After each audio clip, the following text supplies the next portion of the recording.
This video couldn't happen without those you supporting me on Patreon, including the big patrons of this month, the Nerd Therapist and Xavis. Hey Pokemon Masters, Bugkeeper Toby here, and saving grace from the last two videos, 1, the audio should be much better, and 2, my hair should be much better. I've had it cut. And also the theories should be much better, the research that goes into the video should be much better, because I already filmed this video, and then I had to delete it, not just because of the audio and the hair, but also because I got my Pokemon facts wrong, both as typos and verbal typos. Like, how do you pronounce, like, Mashrana? And as for Pokemon facts, I don't know the manga all that well. I haven't read an awful lot of it. And as for the anime, I haven't been keeping up to date in recent years. So there are a couple of things I'm not fully brushed up on. And one of those things is actually just the Gen 5 arc of the games in general. Unova is the region I know the least well. Like, I know the plots of all of the other generations very, very well, but Unova Lisa, I actually probably really need to replay it properly. And I don't know how I got it this wrong, because when I went to start doing this video and I looked into the topic of the idea that the Kalos War and the Unova War could be the same war, and I thought I'd already seen videos on it, and I googled it and I couldn't find anything, and I thought that was odd. I then filmed the video and then did some more research, and I was like, oh, is this an additional point? And it turns out that the reason I can't find anything about the Unova War and the Kalos War being the same is because there is no Unova War. Somehow, while playing Pokemon Black and White, I've picked up this subtext about a big Unova war, a battle between the kings of Truth and Ideal, Reshiram and Zekrom, who fought over the region. It seems that I've been getting my facts totally mixed up with that of the Kalos War. AZ, the king of Kalos, and his brother, who seemed to maybe he was warring with his brother, although looking into this video I realized that there's no way, it doesn't actually say that he was warring with his younger brother, just that his younger brother wanted his throne, so we assume so, and that there's this big war and he creates the ultimate weapon and sets it off. And the reason that I'm looking into this at all is because one of you came to me with a video idea, that being at Pineapple Robin on Twitter, who said to me that, hey, did you realize that Melmetal's Pokedex entries talk about how it sort of disappeared around 3,000 years ago? Could that be tied to the Kalos War? And I thought about it. Could it be tied to the Kalos and Unovan War that I thought existed? And then as I looked into it, I realized that there is Unovan War. And why do I think that? And actually, maybe there was. Maybe I'm picking up on a subtext of the stories and the things that I think about the Unova region, the definite war that happened in the Kalos region, and Melmetal could all be connected. So first of all, we have these three big areas that we're trying to connect here. I'm going to go in reverse order. We have Melmetal, whose Pokedex entry says that it was revered many years ago for its ability to create metal from nothing, specifically iron, and for some reason it disappeared around 3,000 years ago. We have the introduction to Pokemon X and Y, the Kalos War from 3,000 years ago, where AZ, who was the king of Kalos, during a time of warring, lost his best friend Floette, who was forced to fight. The Floette was sent to him in a little coffin box, and AZ created a machine, the ultimate weapon, which used the power of Xerneas or Yveltal to channel infinity energy into this machine, bringing Floette back to life, and then ending the war by turning this machine into the ultimate weapon and just killing loads of Pokemon, just ending the war. And there actually seems to be conflicting accounts in here, depending on where in the Pokemon lore you look, as to whether it was the life force of those Pokemon that then brought Floette back to life, or whether he brought back Floette and then he was still really, really angry and then just fired the weapon to end the war. Anyway, Floette ends up disappearing. That is the AZ war. And there is a discreet mention about AZ having a younger brother who coveted his throne, although after the war ended saw the error of his ways, and that is the ancestor of Lysander. Okay, so we've got Melmetal and we've got the AZ Kalos War. What else? What's going on with Unova? Why do I even think that there might be a connection there? And the reason why is because there is a similar story. Two brothers, the twin heroes of Unova. They couldn't decide whether truth or ideals were a better way to live their life, and they had like this one dragon that got separated into two. Well, technically three if you count Kyurem, but they got hold of Reshiram or Zekrom. One had the other. And so what happened around 3,000 years ago? Why do I think that links in with this? And it all comes down to one area in Pokemon Black and White 2.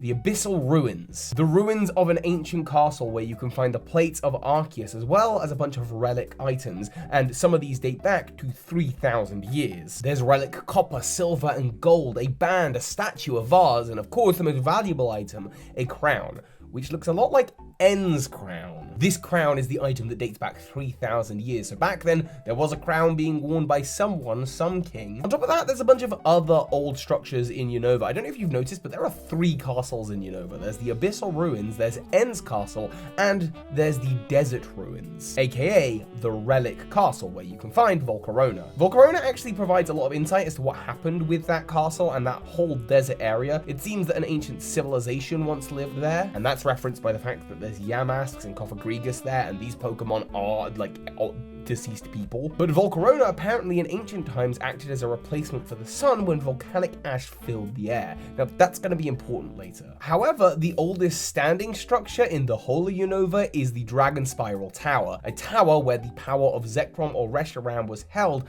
after the Pokemon got sealed away, and the building is at least 2,500 years old, and again very close to the 3,000 years of the Abyssal Ruins relic items. I think it's pretty safe to say that the Abyssal Ruins would have sunk around about 3,000 years ago. So we've got these castles, 2 of them at least completely destroyed. We have these twin heroes, and when else do you need heroes other than in a time of war, who dealt with these legendary Pokemon and had disagreements in the way that life should be led. Sounds kind of like the brothers from Kalos and the war that happened 3,000 years ago, but why would 2 generations that are so close together have very similar kind of elements to their storytelling? Is it possible that it's the same story and the brothers of truth and ideals are AZ and his brother? Possible? Although I'm gonna say, I'm gonna hard pass it. Number 1 is because we have no reason to believe that Unova and Kalos are the same region. AZ was the king of Kalos 3,000 years ago, not necessarily Unova. We don't know that he was. And his brother is his younger brother, and the heroes are known as the twin heroes. They're not known as kings either, they're known as twin heroes. Although, I believe as they appear in the Victini movie, depending on which one you're watching, they do appear as like leaders of that area. Yeah, actually, I'm just looking it up. The plot of the Victini film does have two princes, the 2 heroes. So possibly they are also royalty. Oh, and the twin heroes are said to have appeared thousands of years ago. Not tens of thousands of years ago, not hundreds of thousands, thousands. And given all of the structures that seem to be happening anywhere between 3,000 to 2,500 years ago, I think that's a pretty good bracket of time to put them in. I mean, Dragon Spiral Tower was created 2,500 years ago at least, and the twin heroes were known for using Zekrom and Reshiram, so let's assume all of that stuff, these twin heroes, were happening around the same time of the Kalos War. Is it possible that these 2 big events are related? I'm thinking maybe. That there is a theory here. Maybe it's weak, maybe it's strong, I don't know, you have to let me know what you think. The Pokemon Generations episode that depicts the Kalos War describes it as a time of warring, so potentially that's not Kalos specific. It seems like the Unova region was very divided by these 2 princes that were leading the way, one believing that truth is a good way to rule and ideals is a good way to rule, and perhaps there was a war in Unova, and it's not like there's no evidence for that. We have 2 castles that have been destroyed. Perhaps that war is the same war that spread and stretched to the Kalos region. And if you subscribe to my idea of the Pokemon world map, those regions are very, very close, with Geosenge Town, where the ultimate weapon was made, being actually very close to the Abyssal Ruins. But I digress. One thing I never fully understood was how exactly did the war end? Especially if the war did involve other regions. I mean, even if it was just Kalos, for example, there's not an area in the Kalos games where we know the Infinity Energy weapon, the ultimate weapon, had landed and fired and blasted back into the region. There's lots of gravestones around the area that is Geosenge Town, but those are gravestones. That's not the actual site where the war happened. And potentially with those Pokemon that are buried there, it's those Pokemon whose life force, their Infinity Energy, was used to power the ultimate weapon. But again, we don't have an area where the weapon landed back down. So where did that blast land? How exactly did this big missile end the war? We know that this firing of the ultimate weapon did a few big things. Number 1, it created mega evolution, or allowed for these mega stones to exist. This blast was so powerful, parts of it seem to have crystallized into these mega stones. Number 2 is there's a whole theory about how it transformed a Carbink that it hit into Diancie, and that's how Diancie exists, and that makes sense because Reflection Cave, where you can find Carbink, is right next to Geosenge Town. And the third and definite thing it did was end the war. What if that war was in Unova. Where could that blast have landed to completely end this big inter-region war? The Abyssal Ruins? Maybe? Sinking it into the ocean around about 3,000 years ago, which is when the relic crown was dated to. We know for a fact an ancient civilization did used to live in the desert resort, as referenced by the Yamasks and that kind of thing, and there was a castle there. Potentially, that's how that castle fell. Well, actually, there is one area in Unova that it could have hit that would kill two birds with one stone. And that is Reversal Mountain in Unova. It was only introduced in Pokemon Black and White 2, so again, it was right before they released the Kalos game, but not as they were introducing the region. This new area, this Reversal Mountain, it has two different descriptions, both explaining that it's a volcano, one saying that there was a big eruption long ago, and one saying that there's been lots of little eruptions recently. And this is where maybe it all comes together. Let's say the ultimate weapon fires, and it jumps across the sea, and where it lands is not the Kalos region, where there is that absolutely no blast zone, but instead it lands on this mountain. On this volcano long ago, causing a big eruption. It's right next to Undella Town, a beach town where you've got, like, I don't even know how you would have built a castle there, but the rest of Undella Town all seems relatively modern in comparison. Whatever that was there before that relic castle, the eruption of a volcano could have easily sunk it 3,000 years ago. While at the same time, we know that according to Volcarona's Pokedex entries, Volcarona being the Pokemon that you find in the relic castle, that it helped replace the sun when volcanic ash filled the air in ancient time. But potentially it still wasn't enough to save the people of that civilization, turning whatever life was there into a complete desert. In fact, in either, I think it's Black 2 or White 2, we can find other ancient, like, houses that used to be there. So we know that there was a civilization there. So we've got the relic castle, that's gone, and then on the other side, on Undella Town, we have the relic crown inside the Abyssal Ruins. They're both described the same way, they're relics. Dated to 3,000 years ago, the exact same time the ultimate weapon fired. Hitting this volcano would have destroyed both of those castles. The castles potentially of the twin heroes, or the twin princes, who then, in agreement that everything has gone too far and the region can't afford to be divided anymore, would have to seal up the power of Reshiram and Zekrom, the two Pokemon they were primarily fighting with, and put them in a new structure called the Dragon Spiral Tower, which is, to date, the oldest currently standing structure in Unova, at least 2,500 years old. It probably dates to around about the same age as these heroes. That would mean the ultimate weapon firing, causing the end to a war, and it would explain why all of these dates seem to line up. But then,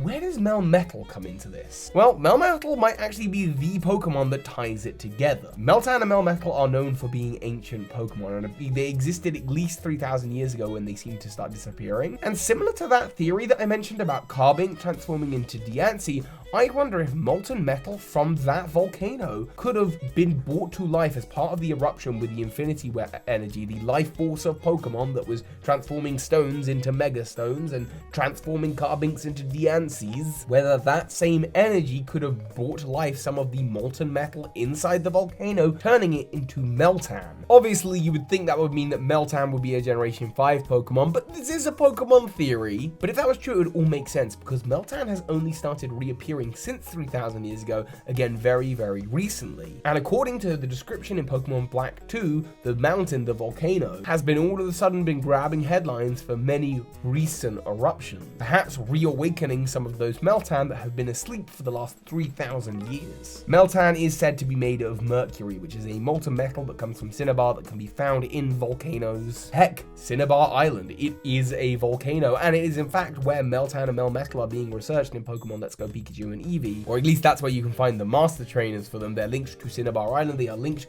to volcanoes, and perhaps this is the volcano that connects everything. All the weird dates in Unova from 3,000 years ago that made me think there was a Pokemon war there, the Kalos War and the firing of the ultimate weapon that contains the life force of Pokemon, both ending lives and bringing lives to new Pokemon, and Melmetal, the Pokemon that disappeared around 3,000 years ago only to start reappearing recently. Perhaps this is how all of these events come together, although maybe you have a different theory about how these things connect. I would of course love to hear your thoughts in the comments, and as always, soar high, Pokemon Masters.